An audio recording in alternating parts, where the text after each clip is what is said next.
bien la stabilité du taux de change, les carburants. Il y a quelques mois, on s'inquiétait sur les prix du carburant, mais aujourd'hui, les carburants, le prix est plutôt stable. Il y a quelques années, vous vous souvenez que nous parlions ici beaucoup de maïs qu'on importait, mais aujourd'hui, on n'en parle plus. On parlera un peu plus ou moins de la réponse que le gouvernement a pu donner avec certaines provinces, notamment, on a vu le vice-premier ministre, ministre de l'économie, qui a été dans le Kasaï oriental, dans le Katanga. Voilà un peu toutes les questions qui feront l'objet de cette conversation de ce soir. Il ne faut pas oublier qu'en même temps, nous allons parler un peu de la situation dans l'Est au plan économique. Quelle est la stratégie du gouvernement pour nous assurer que, d'une part, nous avons donné l'appui qu'il faut aux opérateurs qui sont sur place et d'autre part, comment nous nous assurons que les populations de cette partie du pays subissent moins les conséquences de cette agression. Parce que s'il n'y avait pas cette agression venue du Rwanda, c'est évident que la situation économique serait meilleure pour nos populations qui sont pour le moment provisoirement sous occupation. Voilà plus ou moins le tableau général du briefing que nous avons voulu particulier ce soir. Monsieur le vice-premier ministre, merci beaucoup de nous rejoindre sur ces plateaux pour cet exercice de redevabilité. On parle beaucoup de guerre, on a beaucoup parlé des opérations, on a beaucoup parlé de diplomatie, mais aujourd'hui nous avons voulu parler d'économie, parce que malgré qu'il y a cette situation de guerre, en tout cas au niveau du gouvernement, il y a une attention particulière qui est accordée conformément aux orientations du président de la République sur cette question économique. Vous êtes le président de la commission ECOFIR du gouvernement et donc vous avez de manière transversale tous ces sujets qui concernent à la fois les secteurs productifs, agriculture et aussi les questions des finances et budget pour nous parler et parler au peuple congolais ce soir de ce que nous faisons. Monsieur le vice-premier ministre, quels peuvent être vos mots introductifs pour notre conversation de ce soir?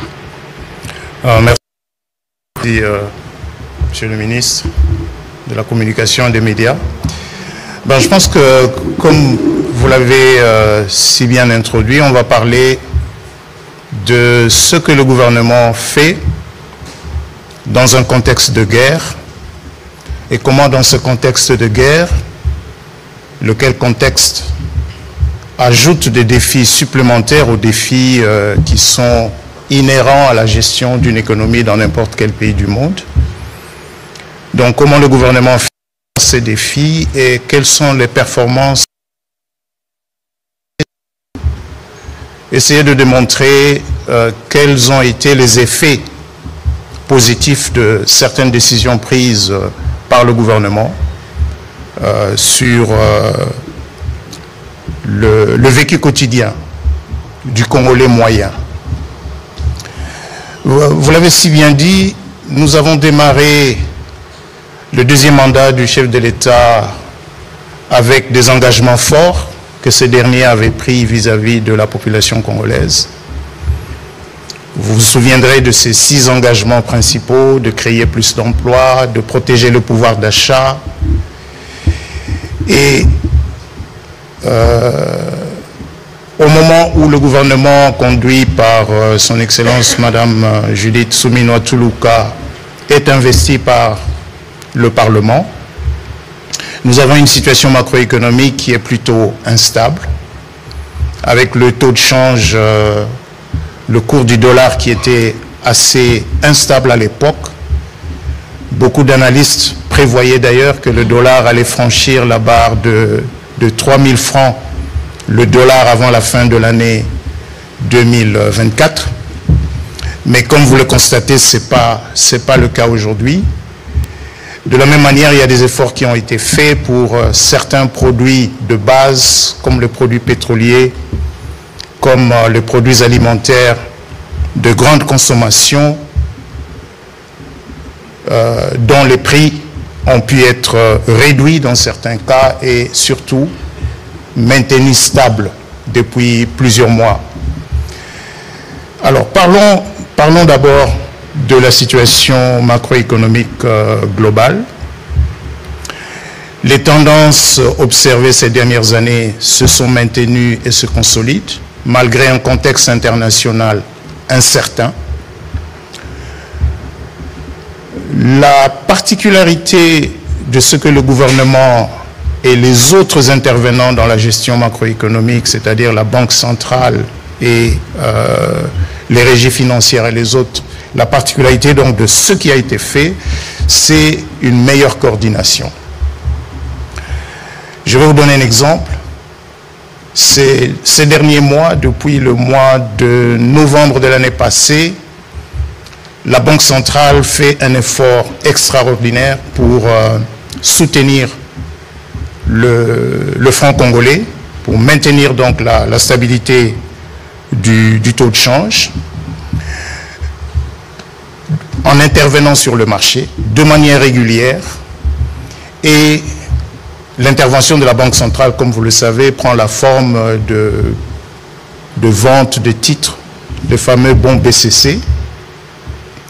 Et ces bons BCC sont de plus en plus demandés. Il arrive souvent que ceux qui les achètent demandent beaucoup plus que ce que la Banque centrale veut vendre. Pourquoi j'insiste sur cette illustration du fait que dans le secteur économique, on a confiance dans les institutions, confiance dans la Banque centrale. La même situation du côté des finances publiques. Comme vous le savez, les dépenses ont fortement augmenté parce qu'il faut financer la guerre. Et le gouvernement n'a pas lésiné sur les moyens pour financer la guerre. Parce qu'il faut aussi faire face à d'autres dépenses exceptionnelles qui sont dues à la situation de guerre. Et il arrive que les recettes du mois ne couvrent pas les dépenses du mois, mais ce financement additionnel, il est effectué de manière saine, c'est-à-dire sans créer de l'inflation, sans créer de l'instabilité sur le marché de change.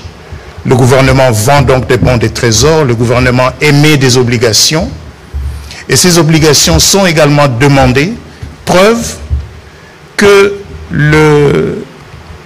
les milieux d'affaires ont confiance dans le trésor, de la même manière qu'ils ont confiance dans la Banque centrale. Il y a donc une confiance dans le chef des institutions de la République qui ont en charge de gérer l'économie nationale.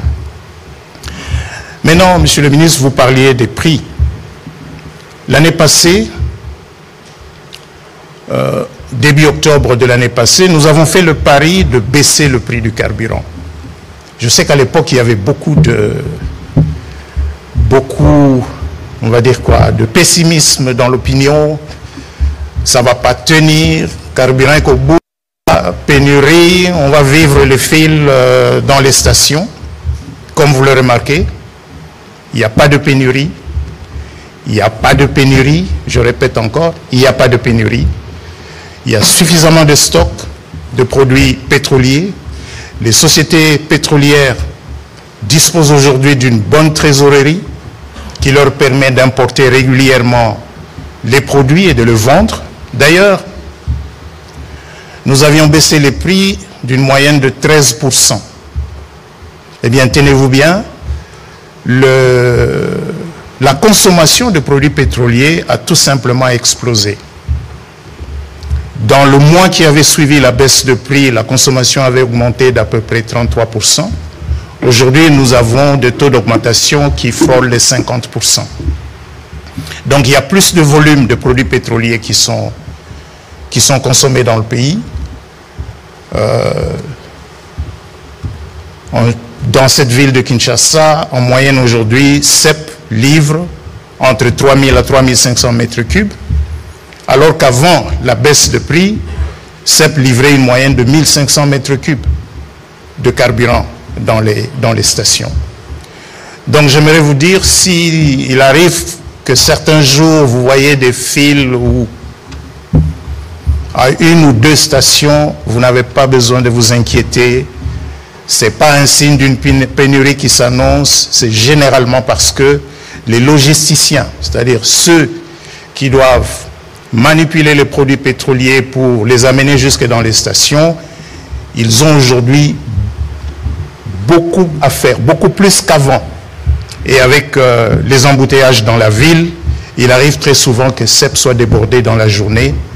Et d'ailleurs, c'est devenu une pratique courante depuis octobre. CEP livre beaucoup plus la nuit quand il y a moins d'embouteillages dans la ville. Et cette situation, ce n'est pas simplement ici à Kinshasa, c'est une situation générale parce que les prix avaient baissé sur l'ensemble du territoire, évidemment. Il y a des coins du pays où l'approvisionnement ne se fait pas de la même manière qu'à Kinshasa, avec des pipelines, avec des sociétés bien organisées. Mais il n'en demeure pas que la baisse des prix de produits pétroliers a produit des effets. Je sais, ici on dit, mais oui, carburant équité, mais transport équité. Bon, parlons de transport équité. Mais tant au carburant équité, moi je connais une société ici, mise l'équivalent de 100 000 $ le mois des indemnités kilométriques, parce que les indemnités kilométriques qui sont payées sont calculées sur la base du prix du carburant. Donc, lorsque le prix du carburant diminue, la société paye moins d'indemnités kilométriques, c'est des gains pour cette société. Le prix n'a pas varié. N'est-ce pas? Ils n'ont pas baissé les prix. Mais ça signifie quoi? Ça signifie qu'eux gagnent de l'argent. Parce que s'ils gagnent 450 francs le litre, et puisqu'ils consomment en moyenne, on va dire 20 litres jour, ça signifie que par jour, il a économisé 9 000 francs.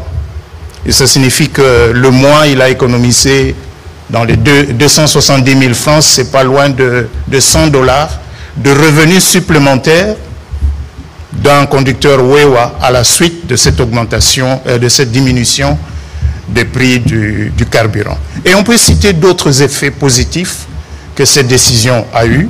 Comme je vous l'ai dit, trésorerie aisée des sociétés pétrolières. Il n'y a plus de menaces de sociétés pétrolières sur le gouvernement pour demander une augmentation des prix. La consommation de produits pétroliers a augmenté. Et tenez-vous bien, lorsque le volume de produits pétroliers consommés augmente, l'implication, c'est qu'on peut baisser les prix. Parce que le volume impacte le prix dans le sens inverse. Lorsqu'il y a plus de volume, le prix diminue, et lorsqu'il y a moins de volume, le prix augmente. Donc ne soyez pas étonnés si dans les jours qui viennent, nous procédions une nouvelle fois à une baisse des prix des produits pétroliers. Je vais, pour terminer cette introduction, parler d'un produit, parce que souvent nous devons sortir aussi de Kinshasa. La RDC, c'est pas que Kinshasa. Vous avez un produit comme le maïs, qui est un produit essentiel dans des régions comme le Katanga ou le Kasaï. Au moment où nous parlons, le prix d'un méca de maïs en Mbujimaï, un méca, bon, ça dépend parce que ces unités varient aussi selon que vous êtes à Kananga ou à Mbujimaï, mais ça va entre 2 kg ou 3 kg. Le méca de maïs en Mbujimaï est à 2800 francs.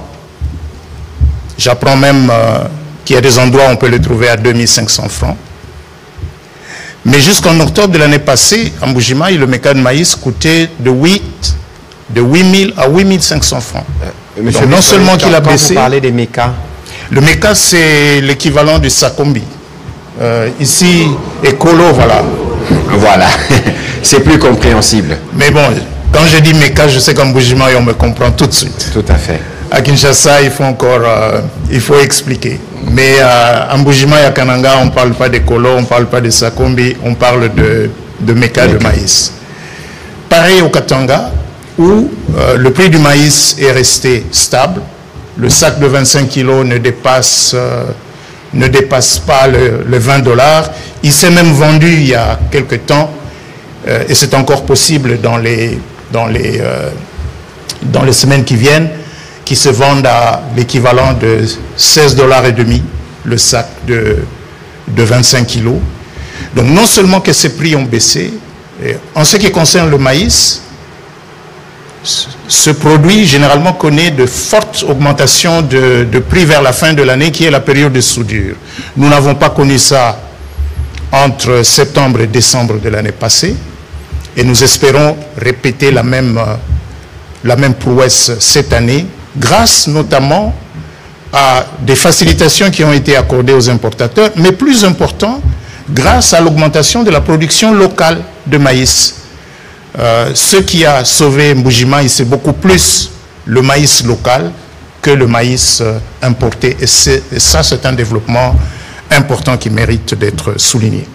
Alors, peut-être qu'avant que nous prenions les questions, Monsieur le Vice-Premier ministre, vous parlez de prix tout à l'heure, mais nous avons beaucoup parlé de la baisse de prix de manière générale d'autres produits en dehors du maïs. Est-ce que vous pouvez nous donner ne fût-ce que quelques indications, par exemple, sur le produit de grande consommation, le riz, les chinchards? Il y avait des discussions à votre niveau avec quelques opérateurs à ces niveaux. Est-ce que ces discussions ont abouti? Oui, ces discussions ont abouti, les mesures ont été appliquées, elles sont effectives depuis, on va dire, depuis fin décembre, début janvier. Les mamans savent que le prix du Mpiodi a baissé, non seulement qu'il a baissé, mais il a baissé par rapport au niveau qu'il avait au mois de novembre de l'année passée, lorsqu'il y avait eu une surchauffe sur le marché. Et le prix est resté stable depuis lors. Pour toutes les variétés parce que vous savez, quand vous parlez de Mpiodi, c'est les mamans de Wenze qui connaissent mieux ces différences-là, mais il y a différents types de produits. Mais pour ces différents types, les prix avaient bel et bien... Nous avons mis en place un système qui nous permet de mieux connaître le marché. Nous l'appelons Talo. C'est un applicatif développé par des jeunes Congolais qui permet donc de prélever le prix sur différents marchés, dans différentes alimentations. Chaque permet de savoir dans quelle boutique, quelle alimentation, sur quel marché le prélèvement a été fait, quel agent, à quelle heure. Et cet agent va repasser chaque semaine dans le même point de vente, et à la fin du mois, nous pouvons consolider l'évolution. Nous avons eu le premier résultat pour le mois de mars.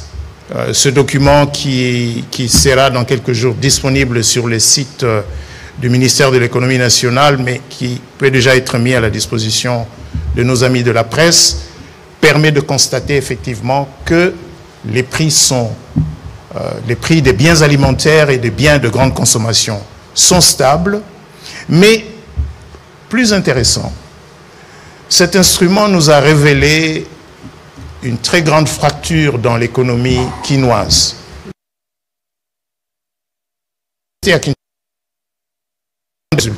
Il sera à partir du mois de mai-juin déployé en province de manière progressive. Cet instrument nous a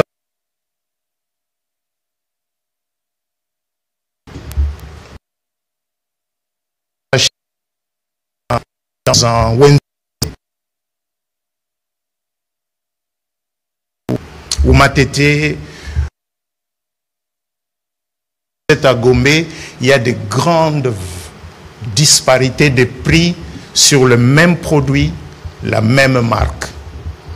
Et donc, dans les débats, parce que quelqu'un qui peut avoir vu le prix d'un produit dans un supermarché à Gombe va dire voilà, le prix a augmenté, alors que à la même période, ce même produit de la même marque se vend à peut-être 50% moins cher et parfois 75% moins cher dans un marché de Kisenso ou dans un marché de Maluku. Les investigations que nous avons menées ont révélé ce qui suit. Nous avons aujourd'hui 2 grands circuits d'approvisionnement dans la ville, relativement moins chers, et ceux qui s'approvisionnent par Matadi et on a donc ces deux économies, si je peux m'exprimer ainsi, qui cohabitent dans la même ville. Nous sommes en train d'approfondir les analyses de cette situation, l'objectif étant bien sûr une diminution de ces disparités, mais vous savez, c'est des choses que l'on ne peut pas imposer parce que l'explication se trouve dans la différence dans les coûts logistiques entre celui qui importe par Matadi et celui qui fait venir le mpio ou le savon ou par la voie routière à partir du port de Luanda en passant par le poste frontalier de Loufou. Voilà, messieurs, merci beaucoup, monsieur le vice-premier ministre, pour ces éléments qui sont introductifs parce que sur l'économie, il y a beaucoup à dire parce que ça touche directement au panier de la ménagère. Donc, on va commencer la série des questions avec monsieur Amédée Morabou.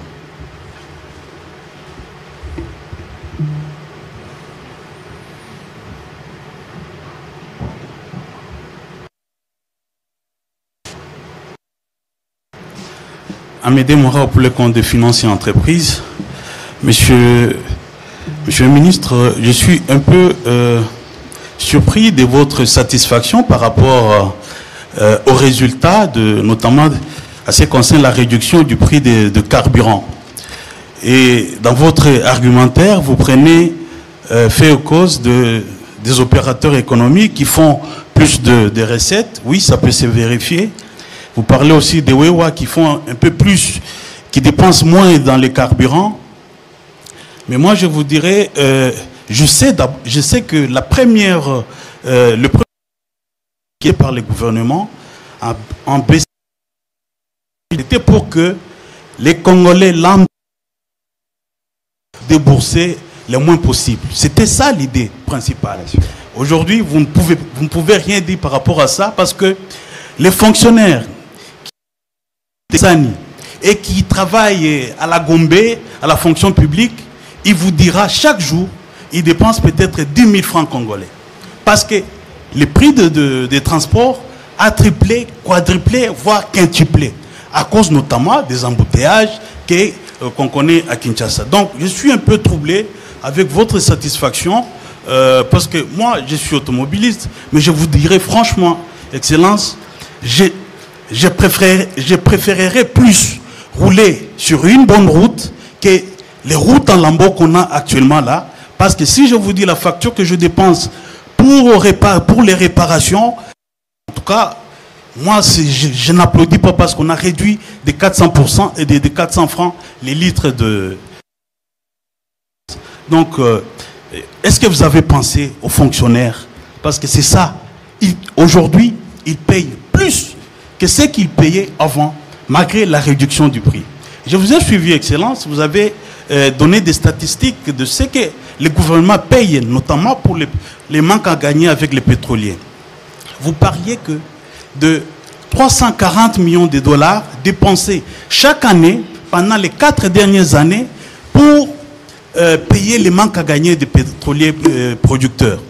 En 4 ans, 340 millions de dollars, ça fait 1,360 milliard de dollars. Je dis bien 1,360 milliard de dollars. Excellence. Si on avait investi cet argent dans un réseau de transport à Kinshasa, mais le fonctionnaire, il payerait 1000 francs, il quitte Kingasani et il atteint la Gombe. Mais vous avez préféré donner cet argent aux pétroliers producteurs qui sont des opérateurs économiques. Voilà, c'est ça ma première inquiétude. Alors, Excellence, vous êtes économiste. Aujourd'hui, quand on regarde les top 5 des économies du monde, on voit le Japon, on voit l'Allemagne. Et ces deux pays ont en commun le fait qu'ils ont perdu la Deuxième Guerre mondiale. Mais déjà, 10 ans après la Première Guerre mondiale, 15 ans après, c'était des économies fortes. En tant qu'économiste, quelle stratégie de politique économique pouvez-vous mettre en place pour permettre à la RDC de faire de la donne actuelle de la guerre une économie dynamique et émergente? La dernière question, si vous permettez. Dans toutes vos réunions de conjoncture économique, vous nous parlez des taux de change, vous nous parlez des taux d'inflation, des taux directeurs de la Banque centrale, mais jamais, alors jamais, vous ne parlez de chômage. Vous le savez bien en tant qu'économiste que les taux de chômage, c'est un des indicateurs clés dans l'économie. Pourquoi votre gouvernement ne fait pas du taux du chômage un indicateur de votre politique économique? Voilà. Merci. Merci. Merci bien. Je vais d'abord répondre à votre première question. Je vais la prendre par le dernier bout, c'est-à-dire les pertes et manques à gagner. D'abord, pourquoi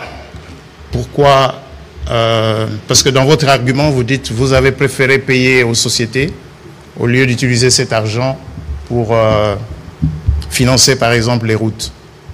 Mais pourquoi cet argent est payé? Pourquoi on appelle ça manque à gagner? C'est parce que le gouvernement a choisi de subventionner les produits pétroliers, c'est-à-dire de les vendre à un prix qui est inférieur au prix économique. Je vais vous donner un cas simple. Aujourd'hui, dans la structure actuelle, c'est-à-dire dans le prix que vous avez à la pompe, 2990 francs le litre d'essence, 2980 francs le litre de mazout. Ce prix-là est calculé avec un taux de change de 1 dollar pour 2600 francs. Alors que sur le marché, le dollar n'est pas à 2600 francs. Le pétrolier qui importe du pétrole en dollars, qui les vend en francs, il a besoin, quand il a vendu en francs, de racheter des dollars. Donc, on lui fait perdre de l'argent en calculant, en imputant dans le prix le dollar à 2600 francs plutôt qu'à 2850. Voilà une des sources de ce manque à gagner. Ça veut donc dire que si aujourd'hui, nous calculons le prix de produits pétroliers en mettant le taux de change de 2850 ou 2860, le carburant coûtera beaucoup plus cher qu'il ne coûte actuellement. C'est donc une façon pour le gouvernement de prendre sur lui une partie de la charge qu'aurait supporté le consommateur final. Mais je peux vous rassurer à ce sujet d'ailleurs. Vous avez raison, ces manques à gagner étaient assez élevés. Pour fin 2023, les manques à gagner évalués à fin 2023 ont tourné dans les 300 millions de dollars qui ont été remboursés totalement. Mais l'effort que nous avons commencé à faire et qui produit déjà des résultats au ministère de l'économie nationale avec les autres structures, parce que c'est des décisions qui sont prises dans une commission où vous retrouvez le ministère de l'économie nationale, le ministère des hydrocarbures, le ministère des finances, la DGDA, ainsi de suite. Pour le premier semestre 2024, les manques à gagner se sont chiffrés à 16 millions de dollars pour tous les 6 mois. Les chiffres pour le deuxième semestre seront connus avec certitude dans les jours qui viennent, en tout cas avant la fin de ce mois. Mais je sais déjà, parce que les estimations existent, que nous allons rester dans ces limites-là et que nous n'allons probablement même pas dépasser les 16 millions de dollars. Donc, le gouvernement a fait un effort pour diminuer sensiblement les pertes et manques à gagner. Et dans les efforts que nous allons faire dans les jours qui viennent, il s'agira notamment d'augmenter le taux de change dans les calculs du prix pour diminuer le manque à gagner afin que ces ressources servent à autre chose plutôt qu'à financer des pertes encourues par les sociétés pétrolières. Vous allez peut-être demander, mais alors pourquoi le gouvernement prend cette mesure-là? Mais il prend cette mesure-là parce que, imaginez un seul instant qu'il manque de produits pétroliers dans le pays, ce serait la catastrophe. Donc, tout faire pour que l'approvisionnement en produits pétroliers soit régulier est quelque chose de fondamental. Et ne pas mettre tout le poids sur les citoyens, mais enlever une partie de ce poids. C'est ça la position que le gouvernement avait choisie. Je peux vous garantir que dans certaines zones, parce que dans ce secteur, nous divisons le pays en 4 zones, Est, Sud, Nord et Ouest, mais dans la zone Sud, là où nous avons beaucoup de miniers qui sont les plus grands consommateurs de produits pétroliers, nous n'avons plus de manque à gagner dans cette zone-là. Parce qu'on a pris un certain nombre de mesures qui ont permis de diminuer les manques à gagner. Alors, vous avez parlé dans votre question, je comprends. Moi, en tant que ministre de l'économie, j'aurais aussi voulu voir qu'à la suite de cette... c'est au-delà de 5%. Et en principe, le prix de transport devait être revu à la baisse pour refléter cette diminution de charges. Mais ici, ne mélangeons pas le problème des embouteillages avec des phénomènes économiques sur la base desquels nous, on prend ces décisions.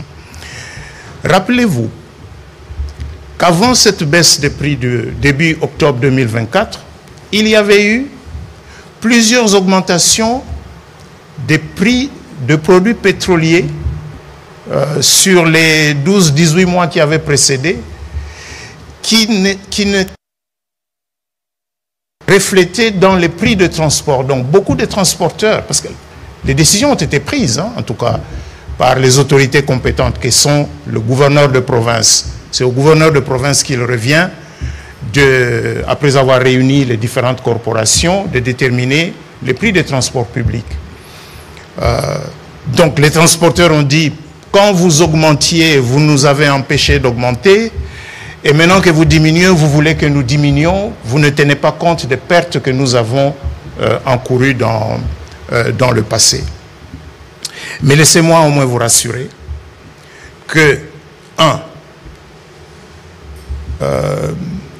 il est maintenant établi que lorsque les conditions le permettent, le prix des produits pétroliers peuvent baisser dans ce pays. Nous l'avons démontré. Parce que généralement, le prix augmentait et il y avait toujours des raisons pour qu'ils augmentent. Et quand il y avait des conditions pour qu'ils baissent, ils ne baissaient pas. Donc maintenant, quand ils doivent baisser, ils baisseront. Quand ils doivent augmenter, ils augmenteront. J'espère aussi qu'il y aura une meilleure collaboration entre les autorités provinciales et les associations des transporteurs pour que les décisions qui sont prises par le gouvernement central sur les prix des produits pétroliers se reflètent sur les tarifs de transport. Mais pour terminer sur cette question, sachez aussi que le même gouvernement subventionne un certain nombre d'entreprises de transport. Le prix évidemment, vous allez dire, oui, Transco n'a pas suffisamment de bus.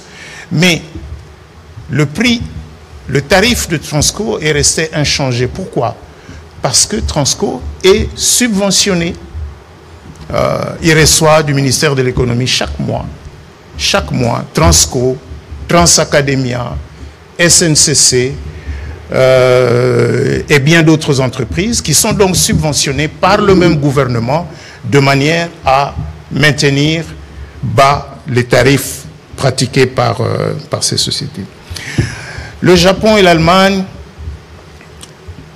étaient déjà des puissances industrielles avant la guerre. L'effort pour redémarrer après la guerre, avec aussi l'appui de pays qui les avaient vaincus, notamment les États-Unis, peut donc expliquer ce regain rapide. En ce qui nous concerne, j'ai parlé tout à l'heure du Kasaï oriental. Les statistiques que nous avons jusqu'en 2023-2024 montraient que le Kasaï oriental ne produisait que entre 17 et 21% de ses besoins en maïs. Donc, c'est une province, on va dire, exposée à toute perturbation dans l'approvisionnement du maïs, parce que si vous-même, vous ne produisez que 1/5 de ce que vous consommez, le reste vous le tirez des provinces voisines, de l'Omami, du Kasaï essentiellement, sinon du maïs importé. Mais regardez la position du Kasaï oriental au centre du pays, enclavé, très éloigné et de la frontière sud et de la frontière ouest. Donc l'effort qui a été fait dans les Kasaï oriental, c'est d'accroître la production locale. Et nous sommes encouragés par la réaction des producteurs de maïs dans le Kasaï oriental à la suite d'un appui qui est venu d'abord du ministère de l'Agriculture, mais aussi du ministère de l'Économie nationale, vers le gouvernement provincial, et que cet appui a été bien canalisé vers des projets concrets et vers les agriculteurs. Et aujourd'hui, comme je vous le dis, les résultats sont donc là. Pour rebondir dans ce pays, nous devons d'abord régler le problème de l'insuffisance alimentaire, le problème de l'autosuffisance alimentaire. Le gouvernement a fait le pari dans le programme qui est exécuté, se concentrer sur le maïs, le manioc, le soya, l'huile de palme et le riz. 5 produits pour lesquels il est envisagé on va dire, sur une période de 4 à 5 ans, de diminuer sensiblement le déficit que nous avons sur ces produits, mais en même temps d'encourager la transformation de ces produits. Le gouvernement a par exemple lancé un programme, le programme agricole volontaire, avec quelques bases agricoles dans lesquelles ont été investies d'importantes sommes d'argent pour mettre en place des vraies usines, des usines de manioc, des usines de maïs, permettant de transformer la production locale en produits qui peuvent être facilement stockés et facilement conservés de manière à stabiliser le marché de ces biens. Mais vous avez raison, cela ne sera possible que si nous gagnons en même temps la guerre du désenclavement des zones rurales et si nous gagnons en même temps la guerre de la production locale des semences et des engrais. Le ministère de l'Agriculture est en train de relancer la production de semences, en commençant par le maïs. Et il y a un certain nombre de programmes similaires pour le manioc et pour le riz. Alors la question de taux de chômage, vous avez raison, et d'ailleurs, ce n'est pas par hasard que le premier engagement majeur du chef de l'État, c'était la création d'emplois, parce que c'est le plus grand défi de ce pays, dont la population est extrêmement jeune. Le plus grand défi, c'est de créer des emplois. Mais les emplois, ils sont principalement créés par les entreprises. Donc, création d'emplois va de pair avec création d'entreprises. Mais il ne suffit pas de créer des entreprises, il faut encore que ces entreprises survivent. Parce que beaucoup d'entreprises sont créées et meurent jeunes. Si vous vous rappelez, il y a quelques 2 semaines, je pense, il y a 2 ou 3 semaines, le président de la République a personnellement présidé une réunion sur l'amélioration du climat des affaires. Et chaque ministre concerné, moi y compris, j'ai reçu de son Excellence Madame la Première ministre les assignations qui m'incombent pour que le ministère de l'économie participe à cet effort collectif d'améliorer le climat des affaires pour qu'il y ait plus d'entreprises qui soient créées, que les entreprises soient créées un peu plus facilement, mais qu'elles aient plus de chances de survivre, de grandir et donc de créer des emplois. Il serait illusoire de penser que c'est l'État qui va créer les millions d'emplois qui sont requis dans ce pays. C'est essentiellement le secteur privé et c'est l'effort que le gouvernement est en train de faire pour le moment. Alors, on va prendre les prochaines questions. Amédée en a posé 4. Ceux qui viennent, une question par personne, s'il vous plaît. On va avancer. On commence par Patrick Bomboka, et puis ce sera Oscar Mbal et Eric Izami. S'il vous plaît, une question pour permettre au VPM de répondre de manière concise et de prendre le plus grand nombre de questions. Allez-y, s'il vous plaît. Merci pour la parole, Monsieur le Ministre. Bonsoir, Monsieur le Vice-Premier ministre. Une seule question, comme l'a recommandé Monsieur le Ministre. Quel commentaire faites-vous de la réouverture de la CADECO à Goma par la coalition M23, RDF, AFC? Quelles sont les menaces sur la monnaie? Quelles sont les menaces sur les systèmes bancaires? Et quels sont les risques au point de vue régional? Merci. Merci de me poser cette question. Il n'y a aucune menace sur le système bancaire. Aucune. D'abord, parler de réouverture. La CADECO, elle existe. Elle opère dans notre pays depuis des décennies. C'est une institution financière publique, donc une entreprise du portefeuille de l'État, dont le siège est à Kinshasa et pas à Goma. Et le siège de la CADECO n'a pas changé. Il est à Kinshasa. La CADECO a bien sûr un déploiement assez important à l'est du pays, avec plusieurs points d'exploitation, dans le nord Kivu et dans le sud Kivu et dans d'autres provinces à l'est du pays. On va les appeler comment? Les agresseurs, comment vous les appelez, monsieur le ministre? Les occupants. Les occupants illégitimes. En réalité, ils sont aux abois. Ils avaient pensé que ce serait facile d'arriver, de dire, voilà, nous gouvernons. Nous gouvernons le nord Kivu, nous gouvernons le sud Kivu. Le message lancé par le gouvernement, sous d'ailleurs l'impulsion du chef de l'État, c'est que la souveraineté monétaire n'est pas à partager avec qui que ce soit. Nous avons, comme dans tous les pays du monde, une seule institution fêtière dans le secteur bancaire, c'est la Banque centrale du Congo. C'est elle le socle du système bancaire dans le pays. C'est elle le superviseur en chef, elle qui contrôle toutes les institutions financières, y compris les IMF, les institutions de microfinance. Sachez que la CADECO, qui est dans une situation financière difficile depuis de longues années, ne participe plus à la chambre de compensation. Les institutions financières entre elles en français facile, de compensation. En français facile, moi je suis dans la banque A, je demande à ma banque de payer celui à qui je dois de l'argent, mais qui a son compte dans la banque B.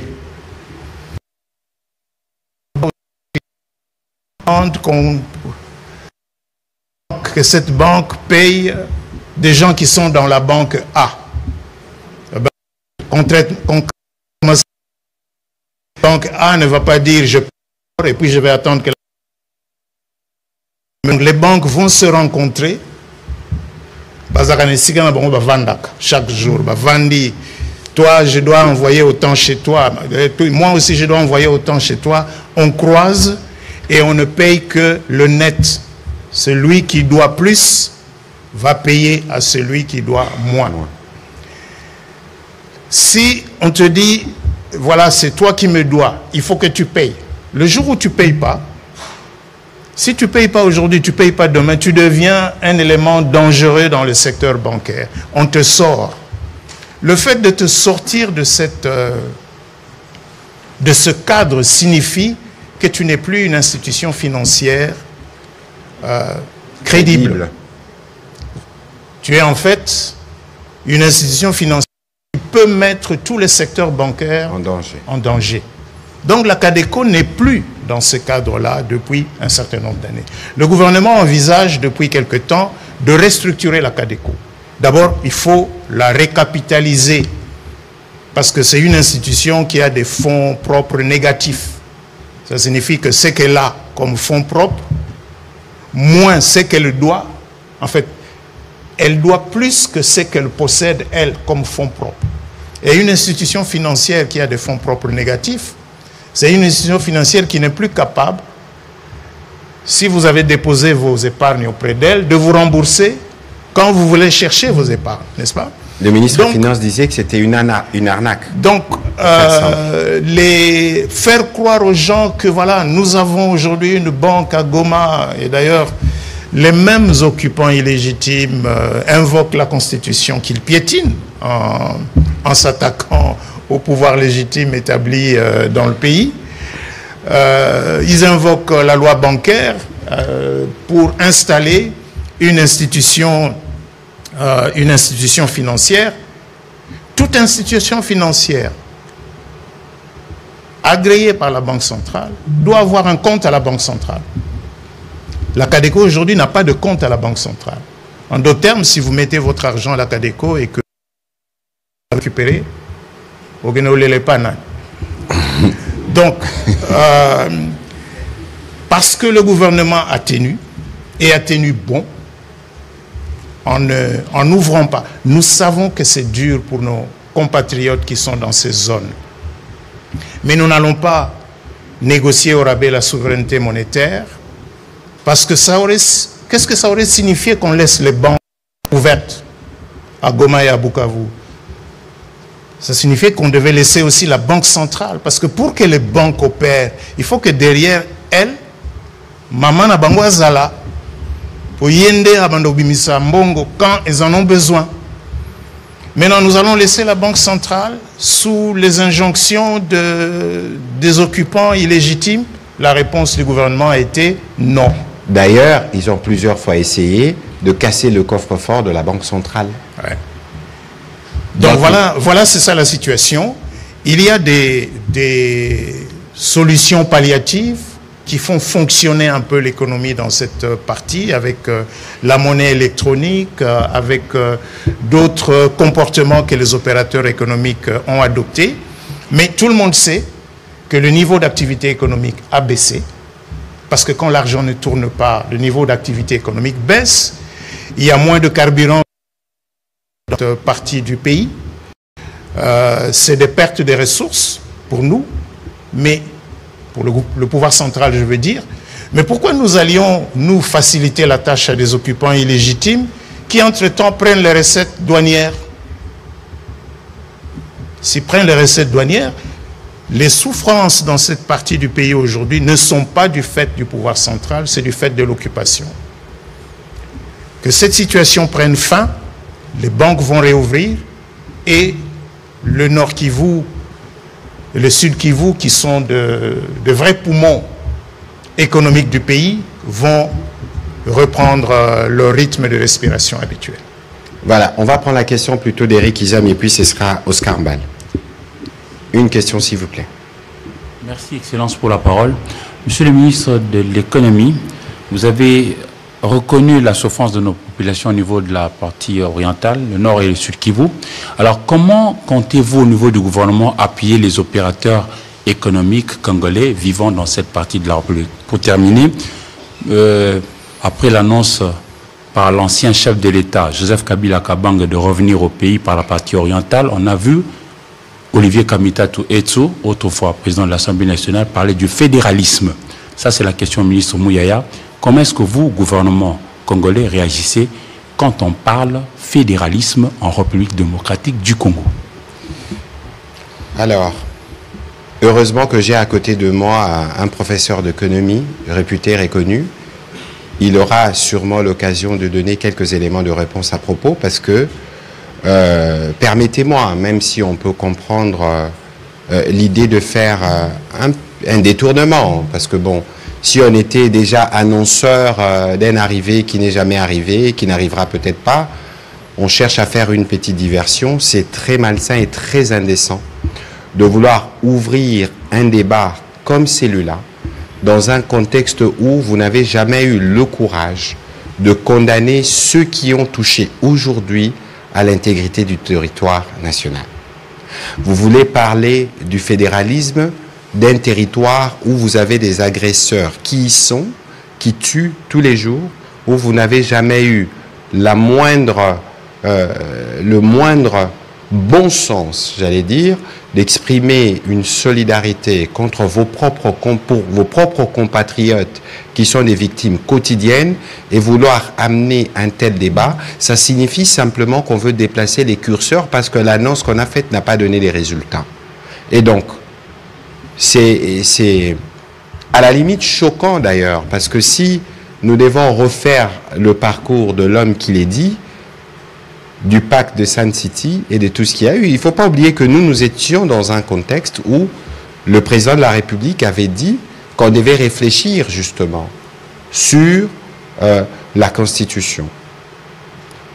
Les mêmes personnes qui veulent revenir aujourd'hui pour nous reparler de fédéralisme, mais comment vont-ils y arriver? Mais c'est tellement suspect que ça soutient l'idée de ceux qui pensent que c'est le moment de balkaniser la RDC. Et c'est ça l'intention cachée. C'est ça justement le côté malveillant de ces débats qui peut paraître au départ intéressant, mais en réalité qui ne l'est pas. Dans les contextes actuels, ce qui importe pour tous les Congolais qui tiennent à la République démocratique du Congo, c'est d'abord le retour à l'intégrité territoriale. Il n'y a rien qui n'éveille plus que ça. Et après, on peut débattre. On peut être unitaire, fédéraliste, mais dans un contexte comme si vouloir faire un tel débat, c'est de l'indécence, tout simplement. Alors, Monsieur le Vice-Premier ministre, vous avez votre question, mais on peut profiter de votre présence ici, de par votre expertise, justement, pour que vous puissiez dire un mot sur ces sujets de décentralisation, de fédéralisme. Peut-être que vous allez nous aider à mieux éclairer les compatriotes qui nous suivent sur ces sujets. Bien, je vais peut-être, mais peut-être pour assurer notre ami par rapport à la première question que vous m'avez posée.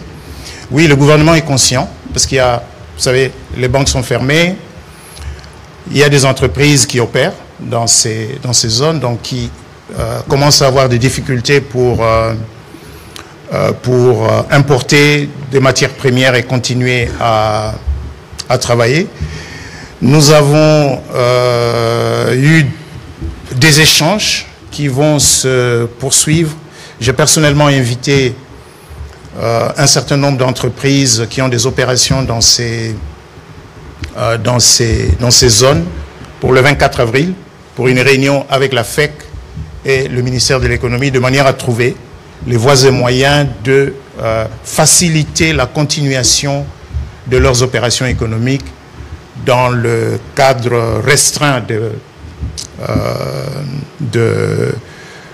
des opérations bancaires, pas seulement des opérations bancaires, mais il y a plein d'autres problèmes qui se posent pour des entreprises basées à Goma, basées à Bukavu, qui doivent importer des marchandises ou des matières premières de l'extérieur afin de continuer à fonctionner. Parce que, pour revenir à la question d'emploi qui a été posée, si ces entreprises fermaient, ce seraient d'autres Congolais qui vont se retrouver au chômage, et nous voulons bien éviter cela.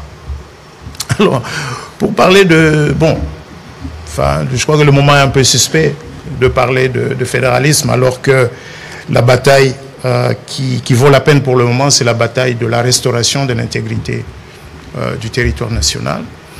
Mais monsieur l'auteur de cette idée, monsieur Olivier Kamitatou, est dans le pays aujourd'hui la personne qui a la meilleure connaissance de ce débat, parce qu'il fut président de l'Assemblée nationale du Parlement de transition, qui avait eu justement à rédiger la Constitution. Je peux affirmer, pour l'avoir entendu personnellement dire, que lui, il a les minutes de débat. Et ces débats avaient été houleux, notamment sur cette question entre l'unitarisme et le fédéralisme.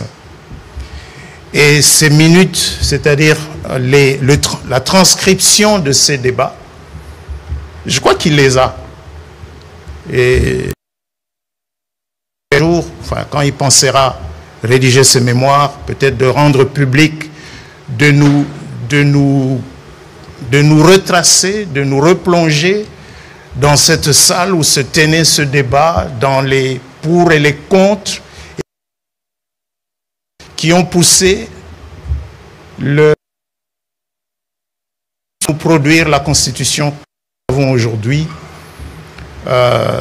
qui a un État unitaire et largement décentralisé. Je peux aussi rappeler qu'il est, lui, la même personne qui, il y a quelques années, a suggéré de renforcer le pouvoir central, notamment en se dotant d'un exécutif plus fort, en supprimant le poste de Premier ministre. Mais pour revenir à la question, je crois que, Monsieur le ministre, vous avez bien fait de dire que ce n'est pas le moment d'avoir ce débat. Ce débat, nous pourrons peut-être l'avoir un jour, qui sait. Nous l'avons déjà eu dans le passé, on l'a eu en 60, on l'a eu un peu plus tard, et on l'a eu à Sand City, et on l'a achevé ici au Palais du Peuple. Et ça a produit la Constitution de février 2006. En réalité, prenons l'état de siège, qui est aujourd'hui un régime qui s'applique et à la province du Nord Kivu et qui pousse le gouvernement à, parce que c'est la Constitution qui l'impose, tous les 15 jours, de redemander au Parlement de proroger cet état de siège. Mais l'état de siège a permis, en fait, au pouvoir central d'avoir une mainmise directe sur des régions qui sont menacées, sur des régions sur lesquelles il y a une ingérence extérieure.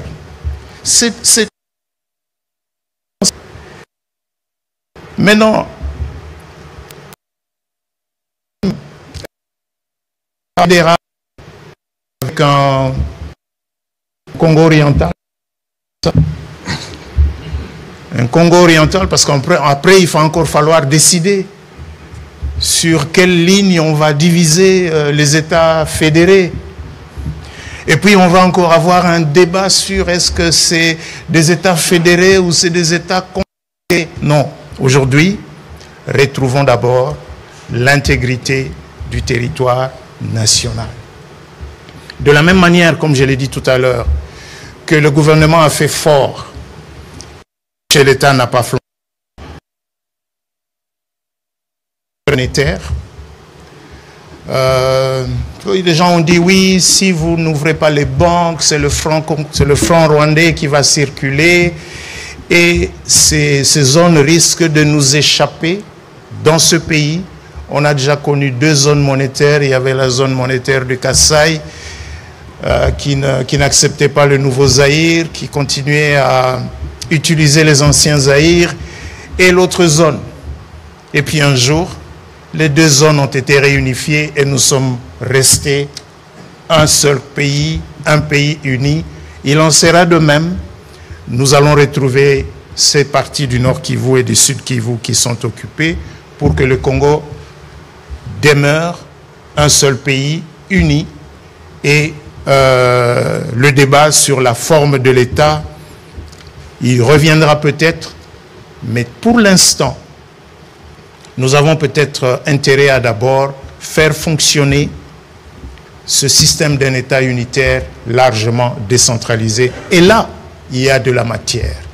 Il y a de la matière pour faire fonctionner la Caisse nationale de péréquation.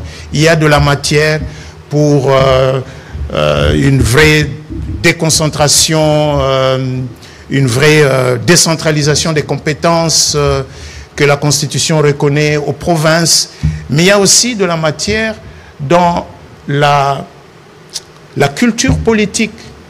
Parce que déjà aujourd'hui, avec les entités provinciales, pas plus tard qu'il y a quelques jours, notre collègue, Madame la ministre d'État, Conseil des ministres, de la situation qui prévaut dans la plupart des provinces où des gouverneurs nomment, alors qu'ils n'en ont pas le droit, des conservateurs des titres immobiliers, de leur obédience, comment je dirais, cette tendance à vouloir se fermer sur entre nous, c'est pas ça l'unité nationale, et c'est certainement pas le moment. Voilà. Certainement pas le moment d'ouvrir ce débat. On ne va pas en dire davantage. Je crois que vous avez fait le bon rappel. On ne va pas renoncer à ce qu'on était par les passés parce qu'il faut servir le maître d'aujourd'hui. Heureusement que l'histoire existe. On va prendre les questions qui restent en série parce que nous devons faire une économie de temps. Donc on va prendre Oscar Mbal, on va prendre Blaise Shindani, Patrick Lakwe et on terminera par une question en lingala de M. Fabrice. S'il vous plaît, une question. J'ai une petite question à poser. On prend, Monsieur le Vice-Premier ministre, on prend les questions en série, on y répondra une fois pour toutes pour nous permettre de faire une économie.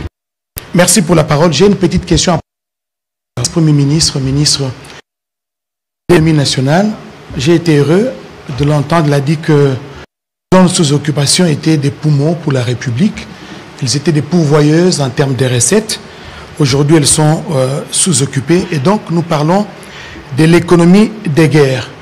Monsieur le ministre, pouvez-vous nous rassurer? Parce que vous avez parlé de la stabilité des prix sur le marché. Je voudrais savoir si cette stabilité est factice, vous l'inscrivez dans la durée. Et vous comptez sur quoi? Vous misez sur quoi pour pérenniser cette stabilité? Est-ce que vous avez un matelas financier sur lequel vous comptez? Merci. Patrick Lakwe.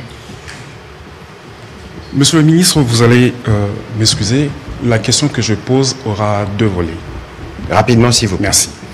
Monsieur le ministre de l'économie, nous avons le projet du corridor de Lobito, qui sera sans doute une source d'entrée de ressources financières pour le pays. Est-ce que le gouvernement congolais a déjà mis des mécanismes en place pour favoriser économique par des Congolais? Est-ce que les Congolais sont suffisamment prêts pour cela? Sur les prix, est-ce que le ministère de l'économie nationale a une norme pour la fixation des prix?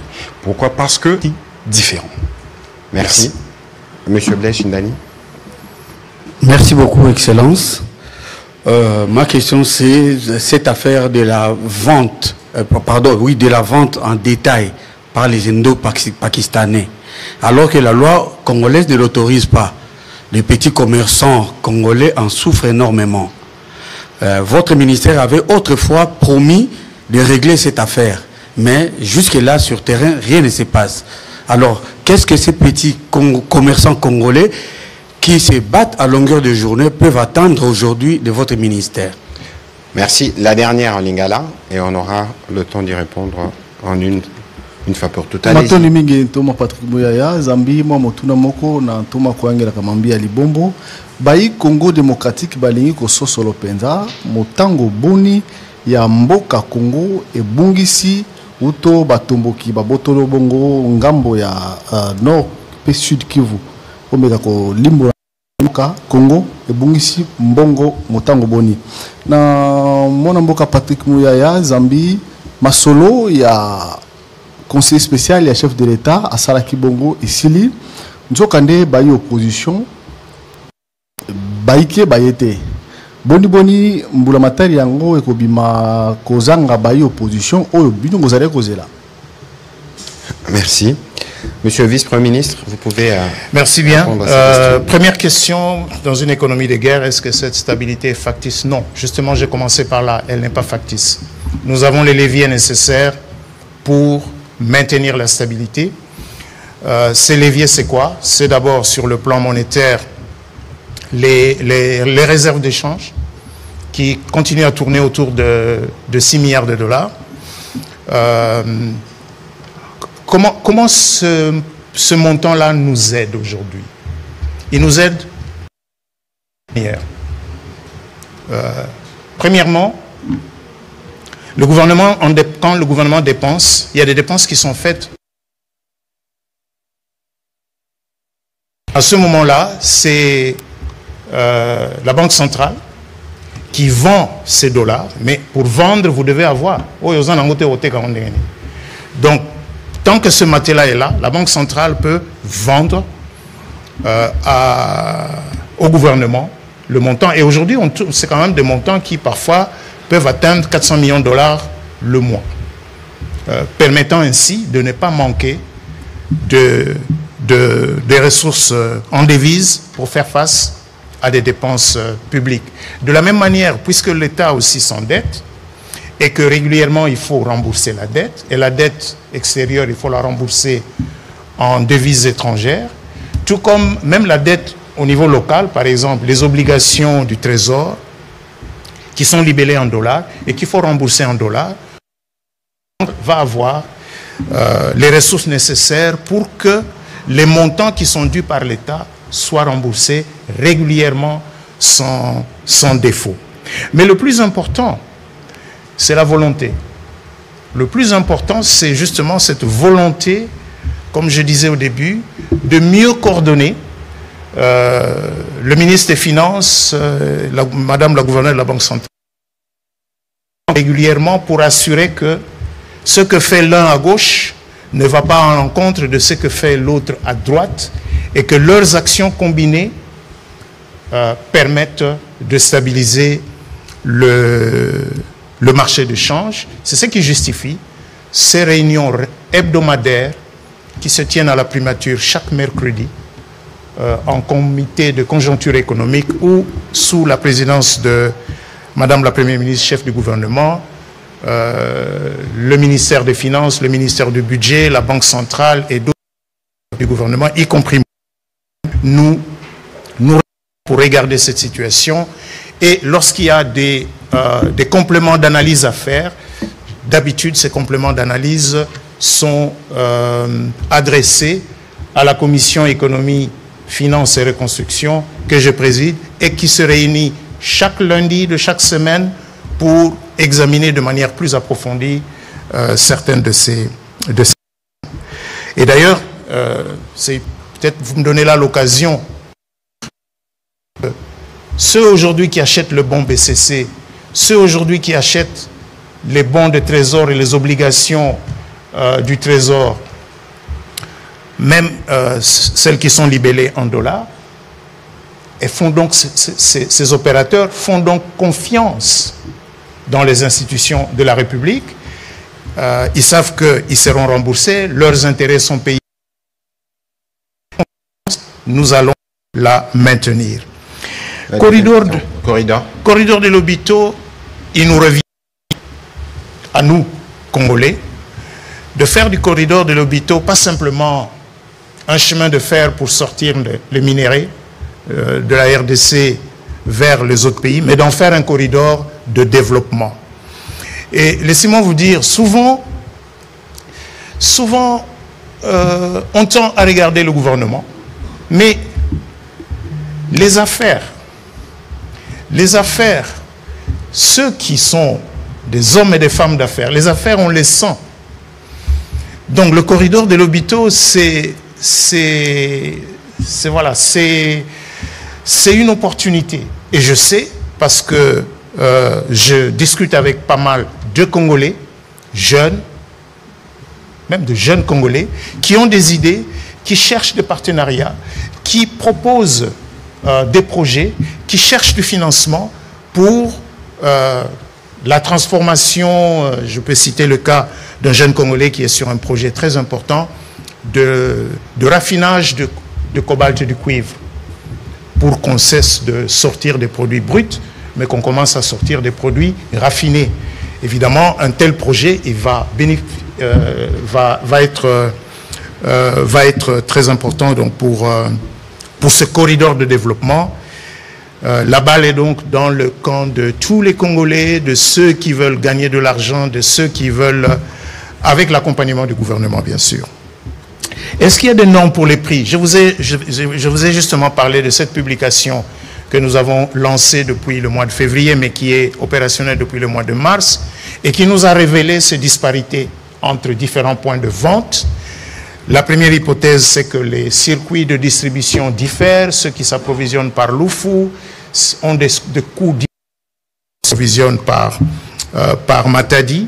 Et nous allons continuer à investiguer cette situation pour effectivement arriver progressivement à des prix plus ou moins normalisés. La vente, la question du petit commerce. Pour le moment, nous avons travaillé sur un projet de loi sur le petit commerce. Nous avons 2 projets de loi en chantier au niveau du ministère de l'économie nationale. Un projet de loi sur le commerce, un projet de loi sur le petit commerce. Nous pensons que le moment est venu de carrément révisiter la loi de 73. Parce que cette loi de 73, elle dit clairement que le petit commerce ne peut être exercé que par les Congolais. Mais il y a une dérogation qui a été accordée par un décret du Premier ministre qui date d'un certain nombre d'années et qui permet aux étrangers de faire du petit commerce dans un certain nombre de branches. Et puis il y a un autre décret qui a aussi accordé une dérogation, justement à la suite de la réclamation de beaucoup de petits commerçants congolais qui disaient mais nous avons aujourd'hui des étrangers qui travaillent même dans des branches qui ne font pas partie du décret dérogatoire, mais il y a un décret qui leur a accordé un moratoire de 2 ans. Ce moratoire va expirer au mois de novembre de cette année. Je n'ai pas l'intention de le proroger. J'ai l'intention qu'on mette un terme à ce moratoire et qu'on fasse respecter les dispositions de la loi, mais nous allons le faire dans le cadre, au lieu de passer de dérogation en dérogation, nous préférons le faire carrément en réécrivant la loi pour avoir une loi qui pourra s'imposer à tout le monde. Question à Souka, question à Ndeko Fabrice Nalingala. Ezaki, donc, combien on a perdu du fait de l'occupation d'une partie du Nord Kivu et du Sud Kivu? Mais dans ça, Ndeko nani na Ndeko Fabrice oyebi mbongo etazwaka kana musolo ekotaka na caisse ya l'État, ekotaka na ba taxe, ekotaka na douane. Lelo soke na grande barrière na Goma eza bisote eza batomboki nde bavandi wana mbongo ezokota kuna ezokoma susu na caisse ya l'État awa te, mbongo wana ezokende na caisse ya bato balobi bango baza bakonzi na Goma. Dans sa ministère à finance, ministère à budget, basalaki mo estimation na ba recette wana eleki 5% te, eza ba 5% du total. C'est beaucoup, c'est pas rien, c'est beaucoup, mais c'est gérable. C'est gérable, ce qui peut être aussi moins effort, to kanga ba duso to zakanango na ba territoire ozana na contrôle na biso na kansa boyebi likamwa fraude douanière eza mwa makasi. To lobeli yango lelo na réunion justement ndenge na otcholo ba réunion ya Ecofir likambo ya fraude douanière sur tous wakaka produit lokola carburant. Ba carburant ekotaka wana soke ba côté ba aru ba carburant ekotaka par les par Kasumbalesa sokotali mosolo ezokota na compte na caisse à l'État à partir de ce seul produit. Ça n'a rien à voir avec ce qu'on aurait dû encaisser. Et likamwande yango to sala makasi c'est difficile ne to serrer moi muke po musole kota pour na ko combler trou oyo et salemi na misolo to bungisi na ba zone eza occupée na Nord Kivu pe na Sud Kivu. Mais na kansa bomoni atato bungisi misolo wana atato zona ba mois ba retard, il y a une semaine, il y a quelques jours pour na refuta ba salaire, mais salaire tama quand il s'agit même ya robakisa salaire ndenge toto bakisa pour na mapinga pour na ba policier na biso et for wana salemi kaka na mbongo oyo l'État zozwa en dehors ya auto bungisi dans la zone occupée à Nord Kivu et à Sud Kivu. Voilà, je crois que dans motuna na yo na makambo etali consultation et lo kwa motuya o ba congolais faut ba yeba. Mokonzi alingi bisonyo soto na unité nationale. Objectif à liboso ya mokonzi na ba consultation ane salami eza pona ko sangisa ba congolais parce que ndeto zaki kolimbola awa eza parti moko ya mboka eza occupé eza na eloko eza na motuya te pona ba congolais nyonso neti ko défendre territoire national. Il faut qu'on considère ndenge toza bozaneti liboko na yo eza hein amputé to eza pe occupé eza na kokoso mingi. Poto ki liboko biki biso nyonso nzoto zongi malamu nde totali makambo susu okende liboso. Donc na makambo esalama keza na ba otomoni na ba otomoni te. Parce que ba consultation ndenge conseil spécial abando sala ezaka kana ba otomona kate. Yango na ko sepela biso nyonso toza na kimia asali musala na ye ndenge mokonzi mboka pesaki akopesa mokonzi ya mboka rapport pe na sima mokonzi akopesa biso ba disposition ndenge nini makambo wane ko continuer. Alors terminé monsieur en 30 secondes parce qu'aujourd'hui l'exercice était de montrer que malgré la situation de guerre que l'économie était tenue, évidemment il y a des défis, on ne va pas s'en satisfaire, mais qu'est-ce que vous pouvez dire aux compatriotes soir à Goma, à Bukavu, par rapport à la stratégie du gouvernement, parce qu'évidemment, nous restons solidaires et en union avec eux. Mais je pense qu'à l'égard de nos compatriotes de cette partie du pays, ce qu'ils attendent, c'est que cette situation qu'ils vivent prenne fin le plus rapidement possible. Que cette situation prenne fin, qu'ils retrouvent un de leur vie. D'ailleurs, parfois on a tendance à l'oublier, mais dans certaines parties du Nord Kivu, ou du Sud Kivu aussi peut-être, il y a des personnes qui sont nées dans la guerre, qui ont grandi, qui grandissent dans la guerre. Cette situation n'est pas vieille de 2 ans et n'est pas vieille de 5 ans, c'est une situation qui est vieille de quelques décennies. Le souhait de tous les Congolais aujourd'hui, c'est la paix, la sécurité, sur toute l'étendue du territoire. Le souhait des Congolais, c'est de vivre en harmonie avec nos voisins. Il y a c'est pas un détail, mais il y a un fait que l'on oublie souvent. Les 3 pays CGL avaient, il y a plus mis en place, dans le cadre de la CPGL, une banque de la communauté et financé des projets. Ça fera sûrement l'objet d'un autre briefing. Pour ce soir, Monsieur le Vice-Premier ministre, nous vous remercions d'avoir partagé tous ces éléments d'information. Il y a un besoin pour le média d'avoir aussi une attention particulière sur ces questions économiques pour voir que le gouvernement, malgré le contexte de la guerre, tient quotidiennement aux engagements pris par le président de la République, notamment en termes d'amélioration du pouvoir d'achat, mais aussi des créations d'emplois. Nous aurons l'occasion d'exercice de redevabilité. Merci et bonne soirée chez vous. Merci.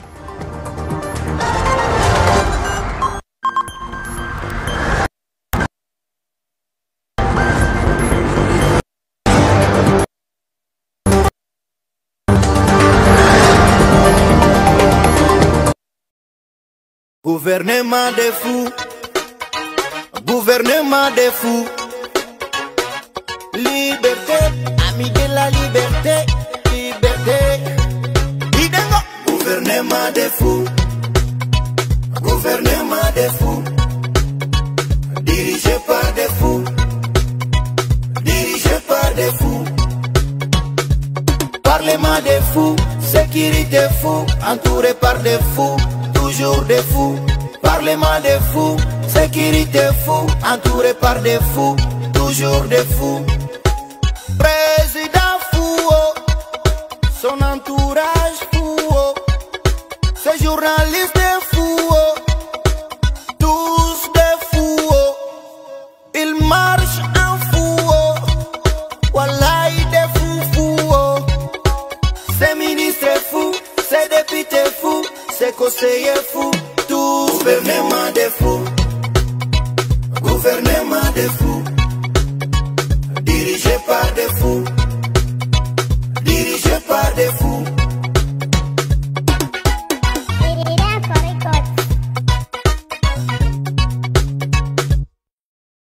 Ils marchent avec les yeux, ils ont enterré les oreilles.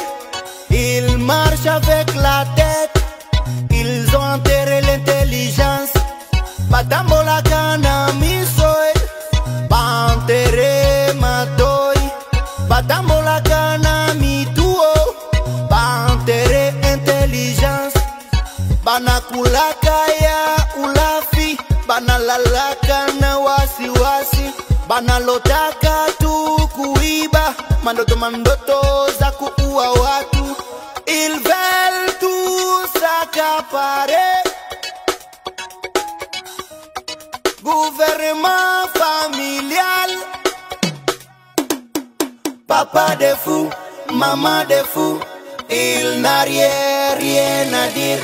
Papa des fous, maman des fous, il n'a rien à dire. Il ne travaille pas, il ne travaille pas, il ne travaille pas, il ne travaille pas, il ne travaille pas, il travaille sans fou, il ne travaille pas, il ne travaille pas, il ne travaille pas, il ne travaille pas, il ne travaille pas, il ne travaille pas, il ne travaille pas, il travaille sans fou, il ne travaille pas, il ne travaille sans